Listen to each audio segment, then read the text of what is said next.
আসসালামু আলাইকুম। কিয়ামতের 10টি বড় আলামতের মধ্যে সর্বপ্রথম যে বড় আলামতটি রয়েছে সেটি হচ্ছে হযরত ইমাম মাহদী আলাইহিস সালামের আগমন। কিয়ামত খুবই নিকটে, এটি কিন্তু আমরা খুব সহজেই বলতে পারি পৃথিবীর বর্তমান অবস্থা দেখে। অনেকেই প্রশ্ন, হযরত ইমাম মাহদী আলাইহিস সালাম তাহলে কবে আসবেন? বাংলাদেশ সহ পৃথিবীর অনেক ইসলামিক স্কলাররা এটি ধারণা করছেন যে 2028 সালে হযরত ইমাম মাহদী আলাইহিস সালাম পৃথিবীতে আগমন করবেন।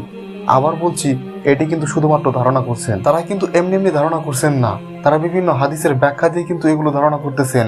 আজকে সেগুলো নিয়ে কিন্তু আলোচনা করব, সেগুলো কিন্তু কিছু ব্যাখ্যা দেওয়ার চেষ্টা করব। হযরত আবু কুবাইল রাদিয়াল্লাহু তাআলা হইতে বর্ণিত, তিনি বলেন, তুর্কি খেলাফত ধ্বংসের 104 বছর পর হযরত ইমাম মাহদী আলাইহিস সালামের উপর মানুষ ভিড় করবেন। অর্থাৎ আমরা কিন্তু জানি 1924 সালে কিন্তু তুর্কি খেলাফত ধ্বংস হয়েছে, অর্থাৎ এর 104 বছর পর হয় 2028 সাল। সেই জন্য কিন্তু অনেকে ধারণা করছেন 2028 সালে হযরত ইমাম মাহদী আলাইহিস সালাম আসতে পারেন। এরপর আরো একটি যে হাদিস আছে সেটি হচ্ছে হযরত ইমাম মাহদী আলাইহিস সালাম আসবেন রমজান মাসে, এবং সেই রমজান মাসটা হবে, শুরুটা হবে শুক্রবার দিয়ে, এবং মধ্য রমজান অর্থাৎ 15 রমজান হবে শুক্রবার। সৌদি আরবের ক্যালেন্ডার অনুযায়ী কিন্তু 2028 সালে রমজানটা কিন্তু শুরু হবে শুক্রবার দিয়ে, এবং মধ্য রমজান অর্থাৎ 15 রমজান কিন্তু শুক্রবার পরে। সেই জন্য কিন্তু অনেকে বলতেছেন 2028 সালেই হযরত ইমাম মাহদী আলাইহিস সালাম আসতে পারে। হযরত ইমাম মাহদী আলাইহিস সালাম যখন পৃথিবীতে আগমন করবেন তখন কিন্তু 15 রমজান হবে, এবং যখন তিনি আসবেন তখন পৃথিবীতে একটা বিকট একটা আওয়াজ করবে, যে শব্দের কারণে 70,000 মানুষ বেহুশ হয়ে যাবে এবং 15,000 মানুষ বধির হয়ে যাবে। আপনারা হয়তো 2023 সালে রমজান মাসে এরকম কথা হয়তো বা শুনেছেন যে 15 রমজানে কিন্তু একটা বিকট আওয়াজ হবে।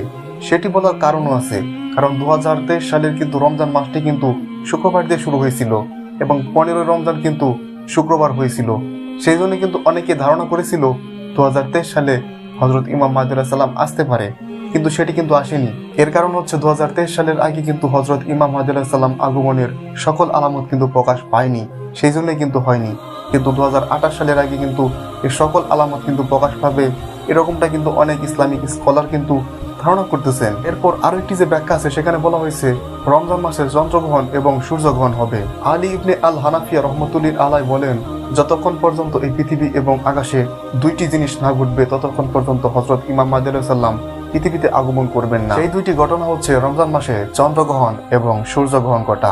আর পৃথিবীর প্রধান মহাকাশ গবেষণা কেন্দ্র নাসার মতে কিন্তু 2026 বা 27 সালের রমজান মাসে চন্দ্রগ্রহণ এবং সূর্যগ্রহণ ঘটবে। এগুলো সহ আরো 11টি বা 12টি আলামত রয়েছে, যার মাধ্যমে কিন্তু অনেক ইসলামিক স্কলাররা বলতেছেন 2028 সালে হযরত ইমাম মাহদী আলাইহিস সালাম আসতে পারে। দেখুন, এবার সর্বশেষ কিছু কথা বলি।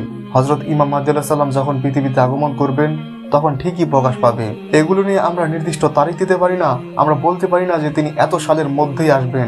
তবে আলেমরা যে 2028 কিংবা 29 সাল বলতেছেন, এগুলো কিন্তু উড়িয়ে দেওয়া যায় না, কারণ তারা বিভিন্ন হাদিস এবং ব্যাখ্যা দিয়ে কিন্তু এগুলো বলতেছেন যে হযরত ইমাম মাহদী আলাইহিস সালাম 2028 সালের মধ্যে আসতে পারেন। তারা কিন্তু বলছেন না যে আসবেনই, তারা বলতেছেন আসতে পারেন। শুধুমাত্র তো আল্লাহ তাআলাই ভালো জানেন যে হযরত ইমাম মাহদী আলাইহিস সালাম পৃথিবীতে কখন আগমন করবেন। হযরত ইমাম মাহদী আলাইহিস সালাম পৃথিবীতে যখনই আগমন করুক, আমরা তার বায়াত গ্রহণ করার চেষ্টা করব এবং আমরা তার সৈনিক হওয়ার চেষ্টা করব। আল্লাহ তাআলা আমাদের এই তৌফিক দান করুক। সকলে বলি আমিন।